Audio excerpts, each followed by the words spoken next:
there's zero that you can do, and you just have to leave the corrupt people in power. Blaming like, oh, the foreign people come in and they're like buying up, and that's why they're like squeezing out locals, and then everything's Airbnb now. Hi everyone, we're back for the Coach House podcast.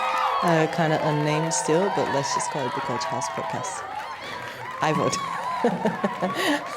Hi. Hi, what's up? How are you? I'm good. Okay. We got some serious topic today.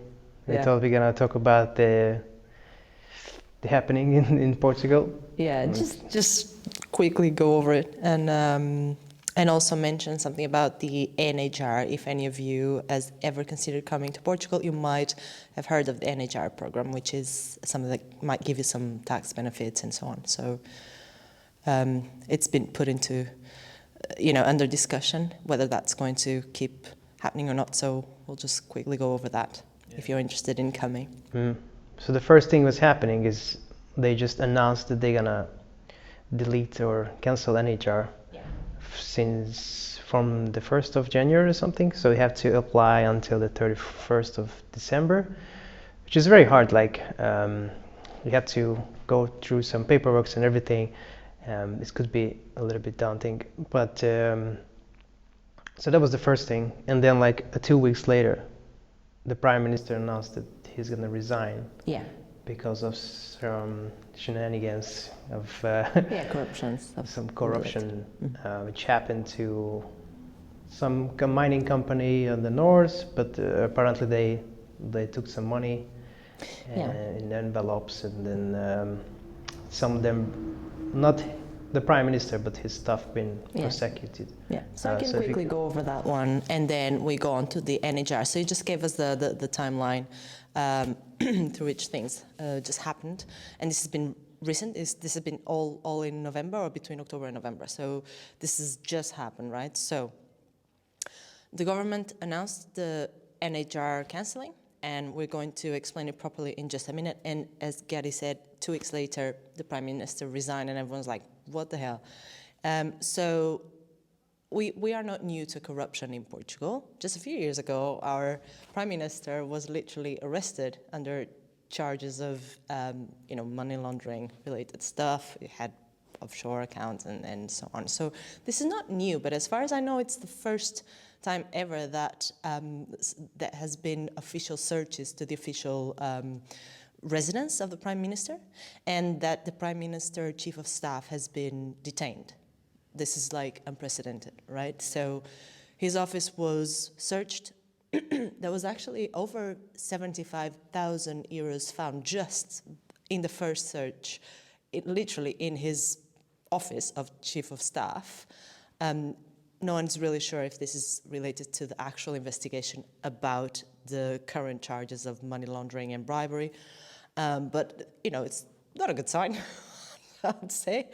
So this has been happening, and because the nominations that the Prime Minister has done, or has accepted at least, into his, office, were already criticized before, and he's just glazed it over like, oh, no, because, accusations, everyone does accusations, I have full confidence in these people, and turns out all of those people mostly have been either connected with or involved in this shady stuff. So I think this was like the last drop in the bucket, and it was like, okay, I'm gonna resign, probably, and this is just me speculating now.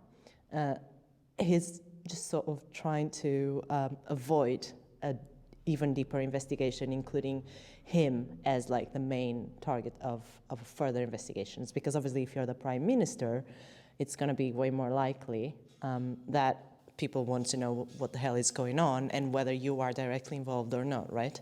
Which I suspect, obviously, he should have been. Because he wants it to be in the EU a next step, no? Because everyone says like this Prime Minister thing, it was just a stepping stone for him. Yeah, that happened with a previous one as well that is currently in the EU, and yeah, I guess. Do you think he wanted to save his reputation, or is he's never going to be in the EU anymore? Yeah, that might also have been one of the reasons, and he's taking this opportunity to quit now so that he's free if that opportunity ever arises.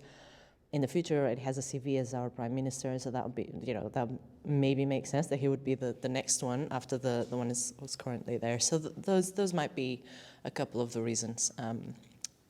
So that was it, basically, to sum up. So that it was the scandal because of that. And this is not in any way directly related to the NHR situation. But I believe that with the resignation of the Prime Minister, maybe we've had a little bit more, like the government has to hear people's feedback more because they're already being the target of a big scandal. So just a few days ago, there was the news that were put out there that, they are reconsidering some of the ways in which they announced originally that the NHR program would be completely cut off. So let's now go into that. The NHR is basically, it means non-habitual resident, and it's either for expats that are moving into Portugal that have never lived here, or for even if you're Portuguese, if you've lived outside of the country for at least 5 years, you can also apply to the NHR. And it might give you tax benefits depending on what type of profession you have and whether it is a high-value profession or not. Or it can give you, yes, like tax benefits as well, but over your income, if you have like investments or if you have real estate property and income from that, and all sorts of things. Venture capital, all sorts of things. So pensions, exactly. So they just overnight basically announced that in end October or early November, you know what, we decided to just cut this program off, and from the 1st of January of 2024, it's not going to be valid anymore. I'm like, wow, this is like, with no, cool down period or anything, no transition, it makes zero sense, right? And that's why Wanted to, yeah. They wanted to, yeah. They did this on purpose, so no more people can actually apply, or if they apply, they can make it really hard for you to apply. They did this because of, I guess, like the housing inflation, and they always blaming like, the foreign people come in and they're like buying up, and that's why they're like squeezing out locals, and then everything's Airbnb now and everything. But which is, one point is true, but it's not. I don't think it's because of NHR, first of all, and second, they could just regulate Airbnb, so you cannot Airbnb if you don't live there, or make it so much harder. It's not because like Portugal need people to come in otherwise, because there's a lot more opportunities in Portugal. So there's a lot of things they could have done differently. Yes. Just because NHR is a good opportunity for professionals who wants to live here or work from here. Yeah. And even Portuguese people that migrated, right? Yeah. And want to come back. Yeah, exactly. And it's not like, it's like a free living. You just pay 20% flat tax rate, which is normally in any other country, like in the UK and stuff like this, it's 20%. But if you don't have the NHR, you have like this very progressive tax rate where you pay like 30-40%. So you still have to pay taxes. It's just more like a European standard rather than American or whatever. Yes, because in Portugal you pay very high taxes, starting from 20-something thousand-ish. 7,000 you start paying tax. No, yes, but you start paying like crazy taxes, like 37. It just jumps to like 37% or something like that if you're earning more than 20,000-ish euros. Which, okay, so the minimum wage in Portugal is really low in comparison to many other with a more developed economy European countries. However, the cost of living is not that different. So the only reason that they use this excuse of the minimum wage being super low in comparison to, for example, the UK or France or Germany or whatever, but the issue is that the minimum wage in Portugal did not accompany the inflation of the cost of living. Yeah. So I don't think that's a proper justification anymore. If you earn 20,000 euros in Portugal, you're not going to be like living the luxury dream life. That's not real. So it's just that the taxes are very heavy for that reason. So that's what it is, and the NHR will give you some benefits to this. And now what's happening is that they came out and said, okay, this was too sudden, so we are going to give a transition period, but exclusively for people who can prove that they were already putting steps into place to come and live to Portugal either in 2023 or 2024. So let's say, for instance, we can perhaps link a YouTube video that explains this in more detail with accounting firms explaining this.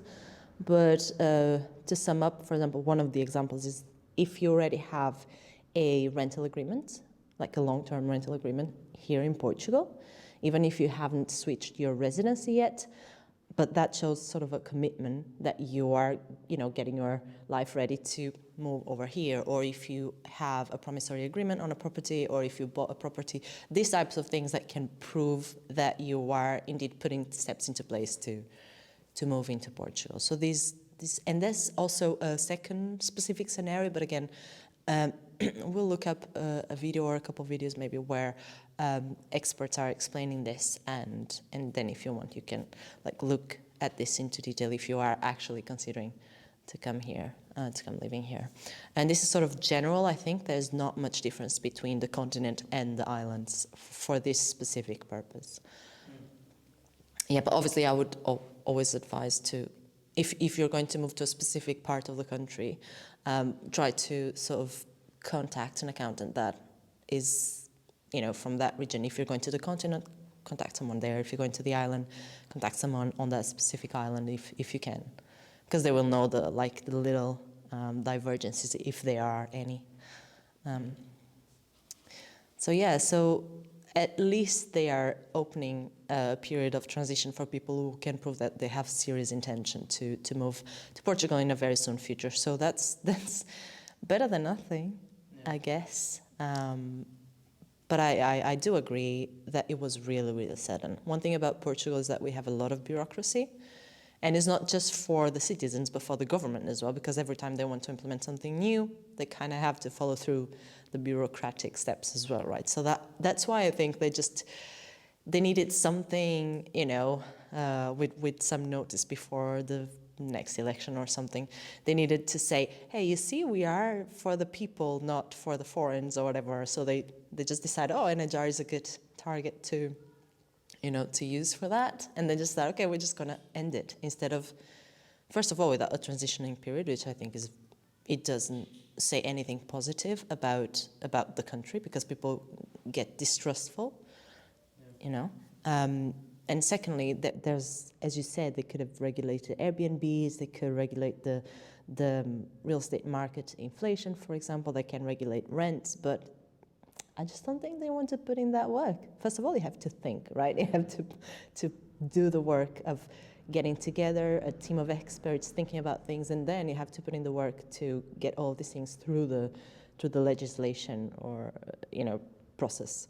So they're like, too much work. Let's just do a completely illogical thing and just close a program that we've had for years overnight. Yeah. So. Yeah, same did with the golden visa and everything. I think I heard that the only thing now you can do is buy art or put money into some kind of art fund or spend money on art. I think you have to spend 240,000 euros to get residency in Portugal, where you can spend on buying a painting or putting money into a film or something. Yeah, so you can still get the residency if you're not a European citizen. But otherwise, if you're European, you can still move, I guess, pretty easily. Just the NHR now, it's gonna be off the limit, but yeah. Because moving, as you're saying, moving to Portugal is not super complicated. As a European citizen, mainly, you shouldn't have many issues. Obviously, it's just that if you want to access any benefits, then that's where the more bureaucratic, processes come into play. But yeah, so that's it. That's the gist of it, really. I was very heated about this because, it's just this. When you see your government doing things that don't make much sense, and you already, scolded by, not scolded, how you say, you're already burnt a little bit, because as a migrant, and many people that I know are migrants, because it's a Portuguese thing to be a migrant, which already tells you something about the country, doesn't it? Because you don't have a very high percentage of migrant population if your country offers great conditions and great opportunities, usually, right? So that already tells you something. And now, like for the people who went abroad, did their savings or whatever, always with the goal to come back to their country and then reinvest everything in there. And we're looking into these programs as an incentive and as a way to sort of reward their efforts. And now they're just like, you know what, we won't do it anymore. It's like, because they're just telling these like campaign, sort of sentences or statements. Oh, because, foreigners are the bad guys, so we are for the Portuguese. But what about all the migrants that are coming back and trying to reinvest in the country? Those are not foreigners. You don't even have that excuse. So they just put everything in this same bag, and it's just political campaign sort of discourse. And it's just, it rubs me the wrong way. And I'm sure many other Portuguese people, both migrants that are in the same situation that I was, or people who work in this area and help people to come back or people to settle in the country. So obviously all of these companies are like, most of my clients are just, people that I help to get settled in the country. And these were some of the main tools that I used to get them to smooth that process. And it's not that things cannot ever change, obviously. It's just that without a transitioning period, without any nuance, just putting everyone in the same bag. Portugal has great things, but the ruling class is often not one of them in some aspects, and this is one of them. Yeah. It's gonna be at least in this country, it's still possible to make your prime minister resign or have some acquisitions or corruptions. It's not a common thing, but it happens. So it's a positive sign that you cannot just do whatever you want and never have. Yeah, in my country, it would be impossible to even imagine that the prime minister is gonna resign. There's so many scandals went through, but they just change the law and make them make their scandals, just make them legal, basically. Then just rewrite history, and it's never happened. It's very hard to change the situation in Hungary. But at least if that's how it goes. Like, it's just politicians are people, so if they corrupt, they have to go. Yeah. It happens everywhere. So, but. No. It's good that at least, systematically things are not that bad that there's zero that you can do, and you just have to leave the corrupt people in power. You can, obviously, I think this was a bit of a superficial thing, because everyone that is, in the same circle of the people that, are involved in these scandals, they are still there. It's not like we are doing like a cleanup or anything like that will actually solve things at their root. But yeah, as you say, it's at least a positive outcome to see this. Yeah. But what do you think? Is it still good place to come? Look, if you were a lot of the people who wanted to come to Portugal because either they looked into it or heard very good things about it, or they visited it and just fell in love with it. A good number of those people might not even have known about the NHR. So it's not like this. NHR is like not a magic thing. So, yeah. For example, like I'm self-employed, it's not really applied to me. If I have like a rental income from another country, then I wouldn't pay tax on that or something like this. But like it doesn't affect me because my income is. Like I'm not working for a company. NHS only works if you're employed by a foreign company. So you only pay a flat tax in that case. So not only foreign companies, but specific activities? No, it has to be foreign company. It has to be foreign. Okay, Yeah, okay. you have to be employed by a foreign company, Okay. which a lot of people are not, especially if you're self-employed.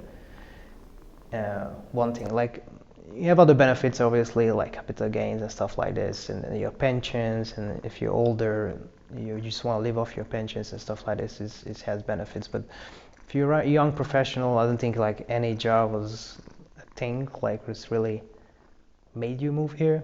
It's a good benefit, like in the future, if you have some investments and stuff like this. But otherwise, you might not even enjoy the flat tax rate. You have to talk to a financial advisor or accountant to tell you if it's applied to you or not and stuff like this. Or if But you can read Portuguese, you can look into the list of the added value activity or high activity. But what I suggest, or we would just suggest, just come here for a week or two, see, or not here, even if you go to the mainland, but go for a holiday, look around. So like Portugal is amazing. Anywhere you go, you're pretty close to either a coastline or the mountains. The weather is amazing, especially here. The mainland could be different, depends where you are, but the Madeira is it's like end of November. It's like summer in other countries. So the weather is amazing. The scenery is amazing. People are very nice. So just go there for a week or two, look around, and you can still make a decision if you wanna go. But if you wanna stay here, you can stay here for a week or two. Do a retreat. We take you around the island, show you the best stuff. You can talk to our real estate agent if you want. Yeah, we can put you in we can contact hook you up with with people, and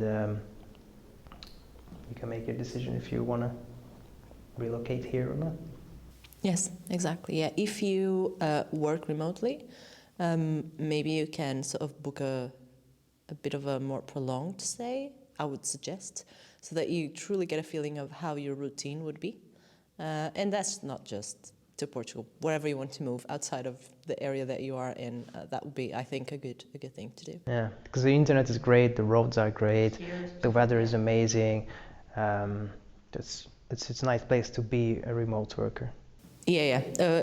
For example, if you are looking to stay with us, we have a place where you can work, a place where you can, your own bathroom, your own room. So we'll give you conditions for that as well. And as I was saying, like NHR being or not being a thing, to me is not a deal breaker. Just very heated, as you probably could see, as by the way, I was talking about it in the beginning, very revolted, but that's because obviously I'm, looking into my country, seeing like, things not working as I would like them to work, and it's frustrating, but I don't think it's a deal breaker. If you already want to come and live here, or even in the continent where I'm originally from, the lifestyle will still be there. The nice weather pattern will still be there. I'm from the north, so we have a great summer, but also a cold winter, proper like rainy, cold winter. So if towards the south, the contrast is lower, so there's not as much super cold winter. So yeah, I don't think it's a deal breaker at all. Just give it a try, do a little test, see how I feel, and if you still feel good after that experiment, I think it's it's a great place to be. Okay, that was it for today. Thank you for joining us, and now let's see you next week. Leave you any questions if you have some, and we'll do our best to answer on the next one. Bye.